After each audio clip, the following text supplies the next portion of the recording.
सांसों से।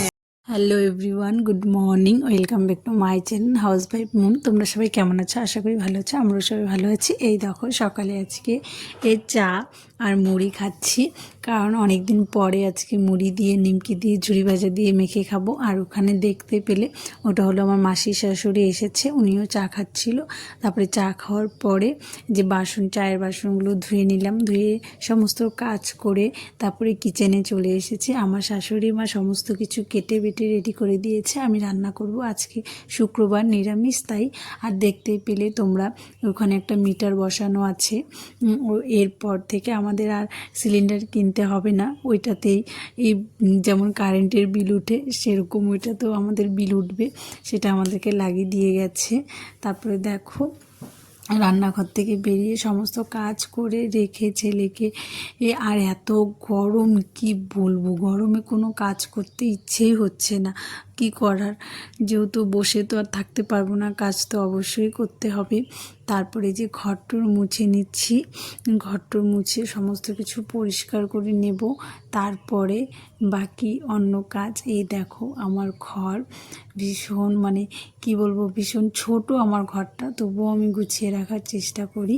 আর এই যে আজকে বিছানাটা আমার বর আমাকে সকালে গুছিয়ে দিয়েছিল, তারপরে অবশ্যই আমি আবার পরিষ্কার করে ঝাড়ু টাড়ু দিয়েছিলাম, কারণ যেহেতু ছেলে বিছানায় উঠে একটু খেলাধুলা করছিল সবাই মিলে, তাই একটু পরিষ্কার করে নিলাম। তারপরে যে ঘরটর মুছে নিচ্ছি, ঘরটর মুছে নিয়ে তারপরে অন্য কাজ করব। তাই ভাবলাম ঘরটা মুছে নিই, তারপরে অন্য কাজ করব। সেরকম আর এখন কাজ নেই, খালি ছেলেকে স্নান করাবো, খাওয়াবো, তাহলেই হয়ে যাবে। তারপরে দেখো এখানে কয়েকটা ছেলের হোমওয়ার্ক দিয়েছিল, যেহেতু ওদেরকে তো এখনও স্কুলে যেহেতু সমস্ত বই রাখা আছে, তাই স্কুল থেকে তো আর কোনো বই দেয়নি, হোমওয়ার্ক দিয়ে দিয়েছিল আর বলেছিল প্রিন্ট আউট করে নিতে। সেটাই আমার বরকে দিয়ে বের করে আনিয়েছি, সেটা ছেলেকে দিয়ে হোমওয়ার্ক করাতে হবে। তাই আমি দেখছিলাম কোনটাতে কি আছে, কেমন আছে। সেরকম তো আমি এরকম প্রিন্ট আউটে যে প্রথমবার করাচ্ছি, আগে তো করাইনি, যেহেতু বই নেই তাই প্রিন্ট আউটে করতে হবে। তাই সমস্ত কিছু ঠিকঠাক করে দেখে নিচ্ছিলাম যে সমস্ত কিছু ঠিক আছে কি না, মিলিয়ে নিচ্ছিলাম, তাই আর কি। তারপরে যে ছেলে গেছে খেলতে ওর বাবার সাথে, ও দাদাদের সাথে, কি বলবো, এখানে এসে ও আমাকে ভুলেই গেছে। ও জেম্মা সবার সাথে খেলছি। আর এই যে এখানে দেখতে পাচ্ছ উনি হলো আমার বড় ভাইস্তা। আর এখানে আছে ওর বন্ধুরা সবাই আছে, খেলছে, ক্যারাম খেলছে। ও ছোটোকে পেয়েছে অনেক দিন পরে, তাই বলছে চলো ছোট খেলি, তাই ওরা খেলছিল। ও এই ক্যারামটা আমাদেরই, আর আমাদের বাড়ির থেকে একটা পাশের বাড়িতে নিয়ে খেলছিল।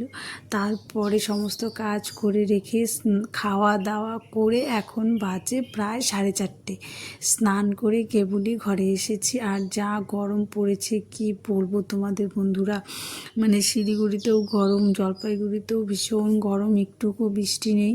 তাও শুনেছিলাম যে কালকে এই 2 দিন আগেই বলে শিলিগুড়িতে বৃষ্টি হয়েছে, কিন্তু আমাদের জলপাইগুড়িতে একদমই বৃষ্টি নেই। কি যে অবস্থা, নাজেহাল অবস্থা হয়ে যাচ্ছে সবার, চোখ মুখের অবস্থা ভীষণ খারাপ।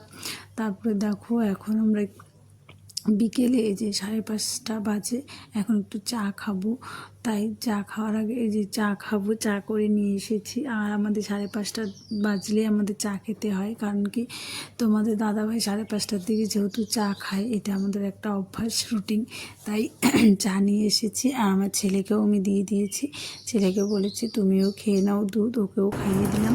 হ্যালো বন্ধুরা, তোমাদের সামনে অনেকক্ষণ পরে আসলাম, সেই সন্ধ্যাও না, ঠিক 5:30 দিকে তোমাদের সাথে দেখা হয়েছিল, তারপরে আর দেখা হয়নি। যে গরম পড়েছে কি বলবো, কিচ্ছু ভালো লাগছে না, তাই আর সেরকম কোনো ভিডিও দিতে পারিনি। আজকে আমি সারাদিন কী করলাম না করলাম সেটাই তোমাদের সাথে শেয়ার করেছি। শ্বশুরবাড়িতে এই ফার্স্ট আমি আজকে প্রথম সেটাই করলাম। আমি কী করলাম না করলাম সেটা সমস্ত কিছু তোমাদেরকে দেখিয়েছি। আর এখন রাত্রি বাজে 11:15 এখন বাজে, আমরা শুভ, তাই সমস্ত কিছু বিছানা রেডি করা হয়ে গেছে। আর আমার ছেলে গেছে ওর বড় জেঠুর বাড়ি, ওর টু বলে, ওর বড় টুর বাড়ি গেছে, ওখানেই ও ঘুমোবে।